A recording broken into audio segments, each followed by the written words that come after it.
ओम शांति। जीवन में किसी को भी कुछ भी यूं ही नहीं मिलता। जो हम कर्म करते वही हमको मिलता है। आज हम देखें कि सड़क पर इतनी दुर्घटना हो रही है, इतने भीड़, वहाँ ट्रैफिक लगा हुआ है, निकलने की जगह नहीं है, लेकिन हम उसको चीरते हुए निकल जा रहे हैं। जरा सा धैर्य हमारे अंदर नहीं है कि देर सही, दुर्घटना से तो देर अच्छी है ना। तो हम सब निकल जाएं, तब हम निकलें। सब निकल रहे हैं, निकलने दो। उनको उनका कर्मों का फल मिलेगा और हमें हमारे कर्मों का फल मिलेगा। आज हम देख रहे हैं कि कैसे कोई धन कमा रहा, कैसे रिश्तों में व्यवहार रख रहा, कैसे सुख सुविधा में अपने धर्म और कर्म को भूलता जा रहा है। मर्यादा नाम का तो कोई अंश मात्र भी नहीं रह गया है। केवल धन हो, वैभव हो, ऐसो आराम हो। धन हमें साधन दे सकते हैं, सुख शांति नहीं दे सकते हैं। जिस दिन हमारे कर्मों का जो हिसाब किताब है वह हमारे सामने आएगा, तो चाहे जितना हम धन कमा लें, जितना हम ऐसो आराम कर लें, वह सब फीका लगने लगेगा और महसूस होगा कितने जन्मों से हम इस दुख को क्रॉस कर रहे हैं। जिस तरह से हमने ट्रैफिक पर ध्यान नहीं दिया था और सबके बीच से सबको छोड़ते हुए क्रॉस करने का विचार किया था, तो आज जीवन इसी तरह से इतना तेज़ी से बीता जा रहा है। इंसान अपने ऐशो आराम में, सुख सुविधा में खुशी ढूंढ रहा है। यह भूल गया है कि वैभव हमें साधन दे सकते हैं, सुख और शांति नहीं दे सकते हैं। आज हम अपनी मर्यादा को भूल गए हैं। किस तरह से हमें रहना चाहिए, क्या खाना चाहिए, कैसे पानी पीना चाहिए, किसकी याद में खाना चाहिए, जल पीना चाहिए, किसको पहले खिला करके भगवान को भोग लगा करके तब खाना चाहिए, यह सब भूल गया है। केवल सुख सुविधा, ऐशो आराम चाहिए। कब तक यह शरीर यह सब उपभोग करने के लिए आखिर कितना दिन चलेगा? एक दिन तो हमें उसी जगह पर आके ठहरना पड़ेगा जहाँ हम न भोजन कर पाएंगे ढंग से, न जल पी पाएंगे ढंग से, न ऐशो आराम का अनुभव कर पाएंगे। इतना दर्दनाक उस समय हमारी स्थिति होगी और सब तरफ से हमारी बुद्धि केवल हमारे दुखों पर होगी। हमारा मन सारे दुखों पर केंद्रित हो जाएगा, जो हम दुख को सहन नहीं कर पा रहे हैं और न कर पाएंगे।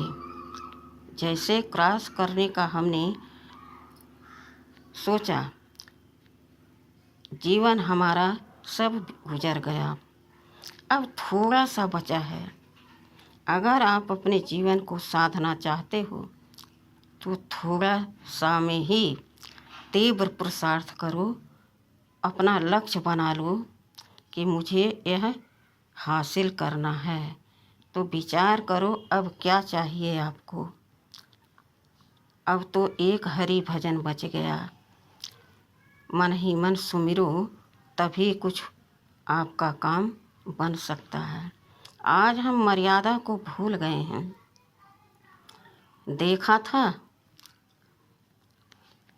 श्री रामचंद्र जी ने अपनी शक्तियों का एक रेखा खींचा था और कहा था सीता जी से, इस रेखा के बाहर आप जब तक नहीं आओगी आपको कोई छू नहीं सकता। यह रेखा मर्यादा की रेखा है। मर्यादा को लांघने की किसी की हिम्मत नहीं है। कौन सी मर्यादा? सत्य धर्म की, सत्यता की मर्यादा।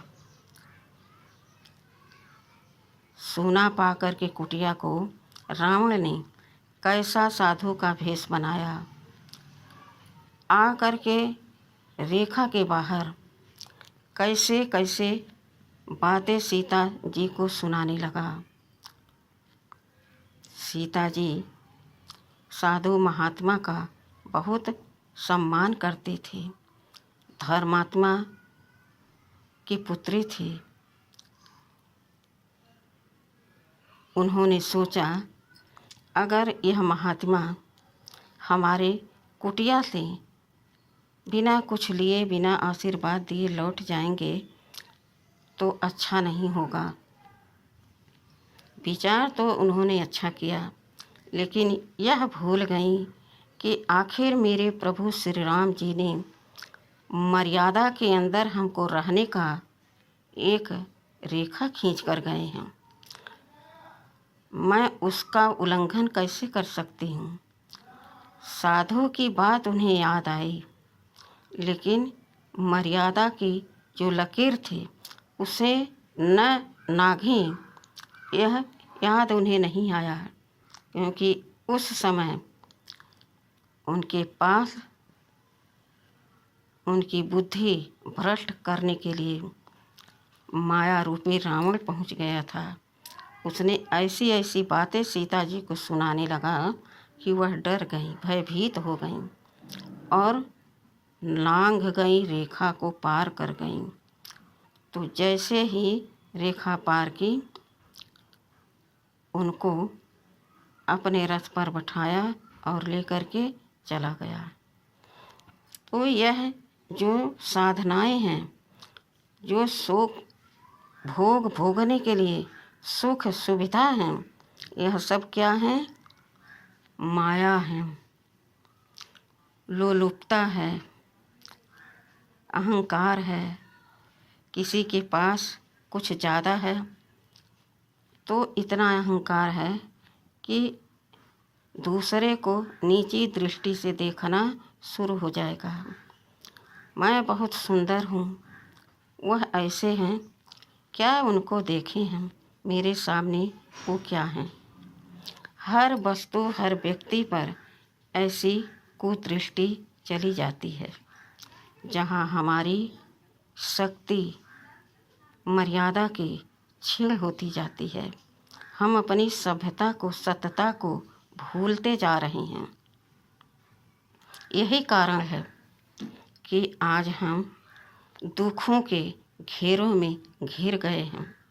सुख सुविधा रहते हुए आज हम तन से स्वस्थ नहीं हैं, मन से तंदुरुस्त नहीं हैं। क्यों? क्योंकि तन को हम गलत खान पान दे रहे हैं और मन को हम गलत दिशा दे रहे हैं। तो बताइए, स्वस्थ कैसे रहेगा मन, तंदुरुस्त कैसे रहेगा तन, और कैसे हमारा विवेक सात्विक होगा? कितना यह दृश्य दुख देने वाला है। हमारी सोच, हमारे कर्म, हमारे बोल, यही हमेशा हमारे अंदर चलता है। तत्काल हमें सब सुविधाएं मिल जाएं, जरा सा हमें मेहनत न करना पड़े, सहन न करना पड़े। अगर वही बुद्धि हम भगवान में लगा लें, जो है बहुत अच्छा है, इतना सुंदर भगवान ने तन दिया, मन दिया, भोजन दे रहे हैं, बिस्तर दे रहे हैं सोने के लिए, मन दिया है भगवान में लगाने के लिए, तन दिया है भगवान की सेवा में लगाने के लिए, और धन को भगवान में लगाकर चारों सब्जेक्ट में आप फुल पास हो जाओ। तो आपकी क्या कहने। लेकिन आज सब छोटी छोटी सुविधाओं के लिए, जीभ के स्वाद के लिए, घूमने फिरने के लिए भगवान को भूल गए हैं, अपनी दिनचर्या को भूल गए हैं। इस तरह से हमको अपने मन को, अपने बुद्धि को भगवान में लगाकर एकाग्र करके और बहुत शक्तिशाली अपनी बुद्धि को बनाना चाहिए, मन को अपने कंट्रोल में रखना चाहिए। और ऐसा करने से जो हम कर्म करेंगे वही फल हमको मिलता रहेगा। तो चेक करें कि हम कैसा कर्म कर रहे हैं, इसका फल हमको किस तरह से कब और कैसा मिलेगा। अगर हम इसको चेक कर लिए और अपने कर्मों पर, बोल पर, संकल्पों पर अटेंशन दिया तो हमारा जीवन सात्विक और तन स्वस्थ हो जाएगा और अगला जन्म भी हमारा बहुत सुंदर होगा। अपना मन भगवान में लगाएं, अपनी बुद्धि को भगवान में लगाएं, अपने तन को भगवान में लगाएं और धन को भगवान में लगाएं। सब कुछ आपका अच्छा से अच्छा होता जाएगा।